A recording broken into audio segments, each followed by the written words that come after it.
오늘날 많은 사람들이 치매로 고통을 당하고 있다고 합니다. 또는 건망증으로 인해서 깜빡깜빡하는 사람도 없지 않아 있습니다. 지나놓고 나면 별일 아는 것은 별일 아니게 그렇게 치부할 수가 있겠지만 중요한 일에 대해서 깜빡깜빡하는 경우에 허탈감을 감출 수가 없게 되죠. 예수님의 제자 가운데 베드로라는 사람이 있습니다. 베드로는 예수님에 대하여 신앙 고백도 잘했고 순간순간 당하는 여러 가지 일이 있을 때마다 그것을 잊어버리지 않으려고 노력하고 또 노력을 했었습니다. 예수님께서 십자가 사건에 대해서 예고를 하셨죠.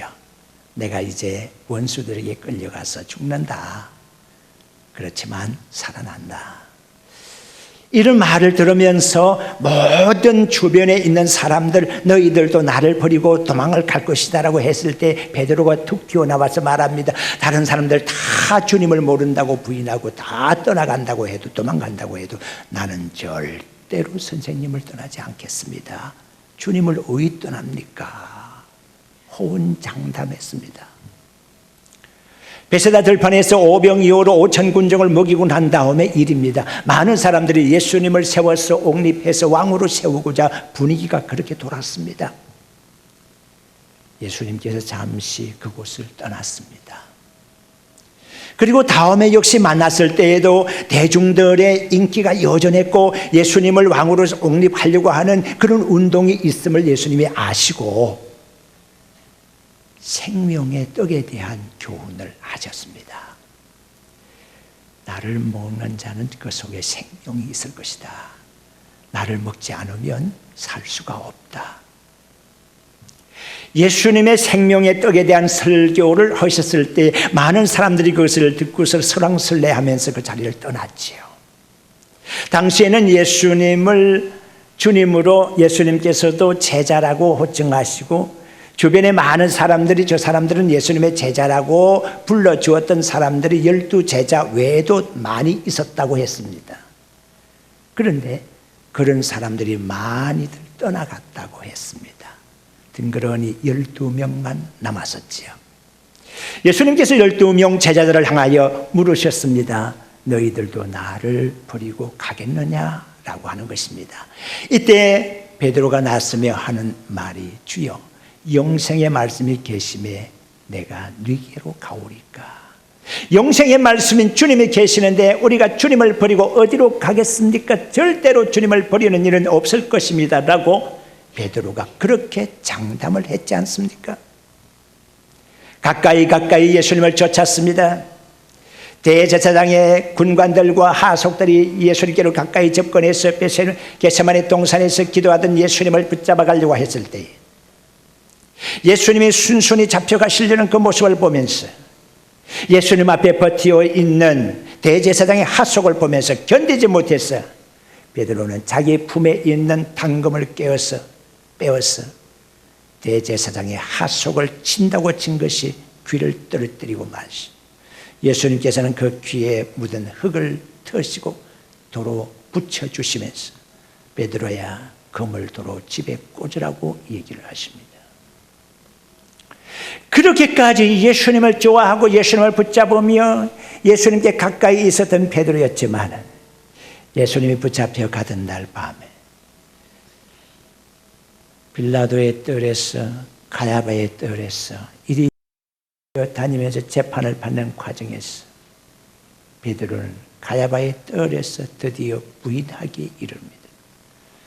보잘것없는 조그만 기집아이가 저 사람도 예수와 같은 당이라고 지적하는 말에 너무 놀라서 예수의 자도 모른다고 했던 사람이 베드로였습니다. 또 질문이 던져지자 베드로는 맹세코 예수님을 부인했습니다.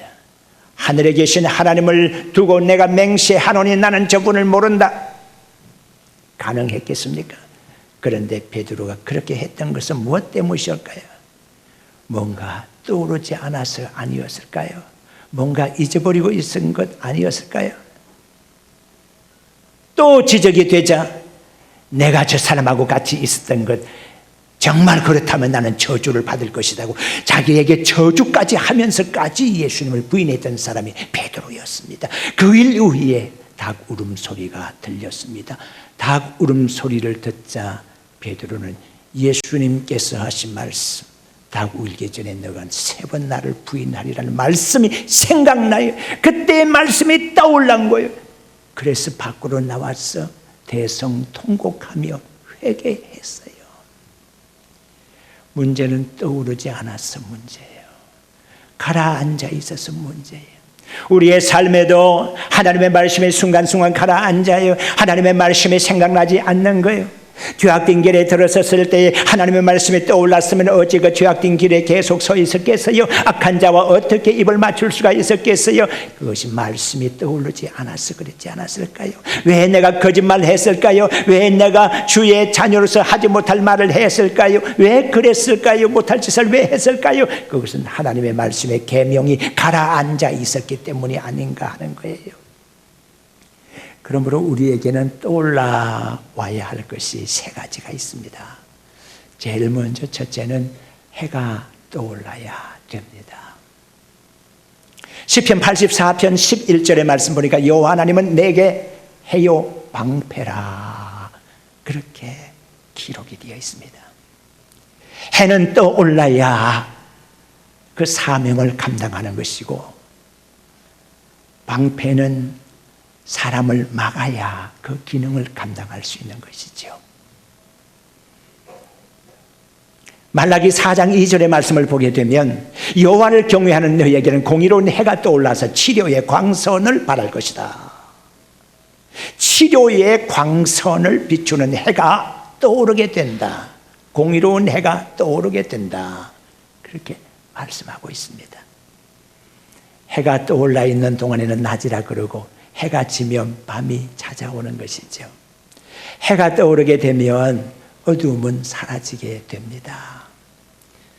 예수 그리스도의 능력의 해가 비춰지게 되면 악한 마귀 사탄의 세력이 사라지게 되는 겁니다.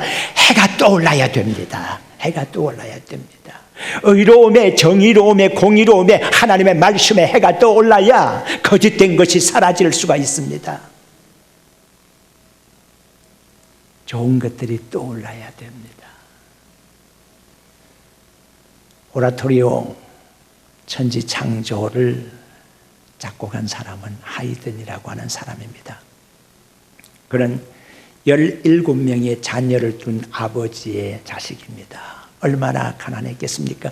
아버지가 남기고 간 것은 가난밖에 없었습니다. 그렇지만 하이든은 재능이 있었습니다. 음악에 대한 재능이 있어서 8살 때부터 수트판 성당에서 소년 합창 단원으로 일을 하게 됐습니다. 헌신적인 삶을 살았죠. 그런데 변성기 때에 그만 목청 관리를 잘못해서 소년 합창단에서 탈락을 맛보게 됩니다. 그거 하나 믿고 음악의 길로만 가고자 매진했던 하이든으로서는 큰 고난이 닥쳐온 것입니다. 입에 풀칠하기조차도 어렵게 된 것이죠. 그러나 간신히 한 곡씩 써내면서 그것으로서 연명을 해나가는 신세가 됐습니다. 결혼을 했습니다. 생활이 좀 안정이 되는 듯 했습니다. 그런데 사랑하는 아내가 음악에 대한 일자무식입니다. 음악에 대해서는 전혀 모르는 겁니다. 밤을 새면서 하이든이 머리를 짜내면서 하나님께 지혜를 구해서 간신히 해서 한 곡을 써내면 아침에 일찍이 일어난 그 아내가 그 작곡했던 종이를 이용해서 불쏘시개로 이용을 했으니까 이럴 정도로 아내와는 뭐가 맞지가 않았던 거예요. 어떤 때는 그 작곡했던 종이를 갈기갈기 찢어가지고서는 파마 머리 많은데 이용을 했기도 했었어요. 이렇게 했던 아내. 도저히 생활이 안 되니까 이혼을 하게 됐죠. 이혼의 아픔이 또 하이든에게 있었던 겁니다. 그렇게 고통을 겪으면서도 하이든은 하나님께 기도를 드렸습니다. 하나님, 무슨 이유가 있어서 하나님 나에게 이런 재능을 주셨고, 무슨 이유가 있어서 나로 하여금 이렇게 고난 중에 있게 하셨는데, 하나님, 내가 어떠하든지 간에 나는 하나님의 영광의 재료가 되기를 원합니다. 하나님, 나를 사용하셔서 하나님 영광이 드러나게 해 주십시오. 그렇게 간절히 기도하고 또 기도하면서 곡을 쓰기를 시작했던 것이죠. 계속했던 것이죠. 그로 말미암아 씌워진 곡들이 엄청나게 많습니다. 오라토리오 2곡에다가 심포니가 거의 100곡, 소나타 곡이 50곡, 교향곡은 수도 셀 수 없이 많이 써냈습니다. 그의 오라토리오가 비엔나 음악당에서 울려 퍼졌을 때에 그는 휠체어를 타고 그의 마지막 인생을 살고 있었습니다. 수많은 사람들이 오라토리오에 감동을 받으면서 기립해서 박수갈채를 보내는데 하이든이 일어서는 등 마는 등 인사를 합니다. 그러면서 두 손을 높이 들고 오직 하나님께 영광을 이라는 소리를 남겼다고 하는 것이죠. 우리에게 의로운 해가 떠오르게 되면 지혜가 생기게 됩니다. 우리에게 의로운 해가 떠오르게 되면 용기가 생기게 되는 것입니다. 우리에게 의로운 해가 떠오르게 되면 하나님의 말씀이 생각나게 되는 것입니다. 그래서 헛된 일 하지 아니하며 헛된 길로도 가지 아니하며 헛된 공상하지 아니하며 하나님이 기뻐하시는 일에 전념하게 될 줄로 믿습니다. 의로운 해가 떠올라야만 됩니다. 어둠의 길에 방황하지 않도록 바른 길을 갈 수 있도록 의로운 해가 여러분들의 인생길에 비춰지기를 주의 이름으로 축원합니다. 두 번째는 돌이 떠올라야 됩니다. 돌이 떠올라야 돼요. 이게 무슨 말일까요? 열왕기하 6장의 말씀을 보면 엘리사 시대에 제자들과 함께 생활을 했던 공간이 좁았어요. 그래서 제자들이 하는 말이, 선생님, 우리가 사는 공부하는 이 공간이 학교가 너무 좁습니다. 넓은 곳 지어야 되지 않겠습니까? 나무를 해와서 이제 학교를 지읍시다. 그렇게 허락을 해서 엘리사를 위시하여 제자들이 다 함께 가서 요단강변에 가가지고 나무를 하는 장면이 나옵니다. 그런데 한 사람이 도끼를 빌려온 것이 있었어요. 이제 나무를 하는데 도끼가 연못에 빠진 거예요. 이 사람이 엘리사 선생님에게로 와서 말합니다. 선생님, 도끼 자루에서 도끼가 빠졌어요. 물에 빠졌어요. 저 도끼는 필요한 도끼인데 돌려줘야 되는데 큰일 났습니다. 큰일 났습니다라고 하는 거예요. 이때 엘리사 선생님이 큰일 났다고 말하지 말라고 하고서는 나무 가지를 꺾어서 연못에다가 빠뜨렸더니 도끼가 동동 떠올라왔어요. 성경에 있는 거니까 진실된 얘기예요. 믿을 수 없는 얘기 같다고요? 성경에 있으니까 믿으라는 거예요. 제가 하는 얘기가 아니잖아요. 성경에 있으니까. 무게가 있는 것은 가라앉게 마련이에요. 가라앉아야 정상인 거예요. 만약에 무게가 있는 것이 가라앉지 않고 둥둥둥둥 떠다닌다면 이거는 중력의 법칙에 어긋나는 거예요. 이건 자연 이치에 어긋나는 거예요. 네. 돌이라는 것은 가라앉아 있어야 이게 정상인 거거든요. 돌이 떠다닌다 그러면 우리가 어찌 살게? 네. 떠는 돌이면 큰일 나잖아요. 그런데 보세요. 느부갓네살 왕이 꿈을 꿨어요. 꿈을 꾸었는데 도대체 혼란스러운 꿈이고 계시가 있는 꿈인 것 같은데 생각이 전혀 안 나는 거예요. 그래서는 천국에 방을 붙여서 꿈을 해몽할 수 있는 그런 철학자들, 모든 박사들, 유명한 사람들 다 모여라 그랬어요. 그러니까 전국에서 책임지고 있는 사람들이 그 동네에서 유명한 사람들을, 박사들, 술객들을 다 불러서 왕궁으로 가게 했겠죠. 왕궁으로 쫙 모였어요. 수천 수백 명이 모였어요. 왕이 말합니다. 내가 간밤에 꿈을 꾸었는데 그 꿈에 대해서 해몽을 하시오. 그러니까 거기 모여오는 모든 사람들이 대왕님, 우리가 해몽을 할 테니까 왕이 꾸었던 꿈을 말씀해 주십시오. 아니 도대체 이게 무슨 공방이에요? 왕은 다짜고짜 꿈을 해몽을 하라고 그러고, 그리고 온 사람들은 해몽을 할 테니까 꿈을 얘기를 하라고 그러고, 왕은 꾸었던 꿈을 얘기조차 안 해주면서 해몽을 하라고 한단 말이에요. 웬 세상에 이런 변이 있나? 아니 꿈을 얘기를 해줘야 해몽을 하죠. 꿈조차 얘기 안 하면서 어떻게 해몽을 하라는 겁니까? 그런데 왕은 화를 냅니다. 너희들이 엉터리라 그러면서 가두어 놓고서는 죽이겠다고 엄포를 놓는 겁니다. 수천 명이 죽게 됐습니다. 이제 수천 명이 죽게 됐어요. 그런데 그때에 어떤 신하가 와서 말합니다. 왕이시여, 이 왕궁에 벨사살이라고 이름하는 하나님의 영에 감동한 사람이 한 사람 계십니다. 그분은 모든 것을 알고 있는 분입니다. 그분을 부르면 될 것입니다. 불러오라고. 그래서 다니엘이 왔잖아요. 벨사살이라고 이름하는 다니엘이 불려왔습니다. 다니엘에게 하나님께서는 이미 알려주신 바가 됐습니다. 이미 이렇게 될 줄 알았습니다. 이제 벨사살, 다니엘이 가까이 와서 느부갓네살이 알지 못하고 느부갓네살의 생각에 떠오르지 않는 간밤의 꿈을 다니엘이 이 얘기를 해주는 겁니다. 마치 다니엘이 꾼 꿈처럼 환하게 얘기를 해주시는 겁니다. 왕이시여, 왕이 꿈을 꿀 때 이런 꿈을 꾸었습니다. 큰 신상이 있습니다. 그런데 그 신상을 보니까는 머리 부분은 금으로 되어 있었지요. 오, 맞아. 어쩜 이렇게 맞아요? 그리고 가슴과 두 팔의 부분은 은으로 되어 있었죠. 맞아. 그리고 배와 넓적다리는 동으로 되어 있었죠. 그 다음에 종아리는 철로 되어 있었죠. 그리고 발, 다리 부분은 철과 그리고 진흙으로 이어져 있었죠. 맞아. 바로 그 신상이야. 그런데 잠시 후에 돌 하나가, 사람의 손을 만진 적이 없는 돌 하나가 어디서 날아오더니 그 신상에 발을 쳤죠. 그 순간에 그 신상이 와라라라 무너져 내렸잖아요. 그리고 금이고 음이고 동이고 철이고 모두 다 밭으로 쪄가지고서는 여름철에 타작마당에 겨와같이 바람에 다 날아가 버리고 흔적도 없어져 버렸잖아요.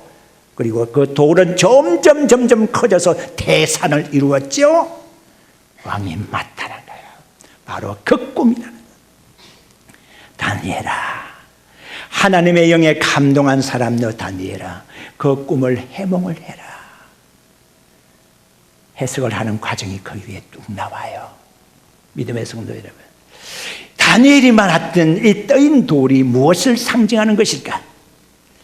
모든 신학자들은 한결같이 해석을 하는 것이 있습니다. 그것이 곧 예수 그리스도의 상징이라는 것입니다. 악한 마귀 사탄의 세력이 아무리 크고 강한 것처럼 보여도 모든 우상의 신과 모든 세상 사람들이 숨기는 모든 신을 예수 그리스도의 능력이 그들을 파하게 될 것이며 모든 인류를 구원하게 될 것이라고 하는 것, 하나님의 나라가 이루어질 것에 대한 환상이라고 하는 것으로 모든 신학자들은 해석을 하고 있습니다. 믿음의 성도 여러분, 우리도 돌과 같은 인생을 살기를 바랍니다. 돌은 어떤 돌입니까? 세상에 많은 돌이 있습니다. 어떤 사람은 돌을 필요 없다고 말하지만 어떤 사람의 눈에는 돌이 돈이 되는 사람이 있습니다. 제가 볼 때에도 저게 무슨 돈이 되겠나? 저 돌산이 무슨 돈이 되겠나?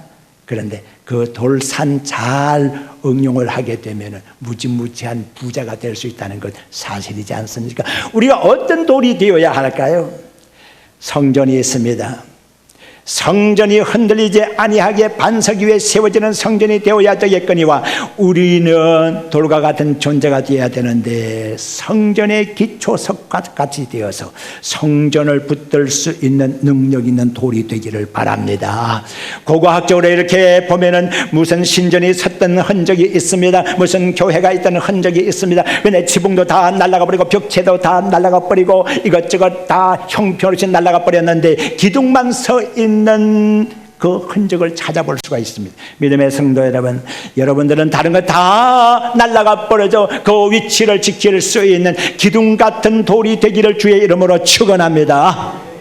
그리고 정통하게 맺히는 다윗의 손에 들리는 물맷돌과 같은 돌이 되어서 악한 마귀 사탄 같은 골리앗을 쓰러뜨릴 수 있는 명중시키는 하나님의 돌이 되기를 주의 이름으로 축원합니다. 남을 넘어뜨리게 만들고, 남을 힘들게 만들고, 남을 가슴을 치고 남을 쳐서 죽이는 그런 돌이 되어서는 안 됩니다. 넘기 어려운 문에 디디고 올라갈 수 있는 디딤돌이 되었으면 얼마나 좋겠나.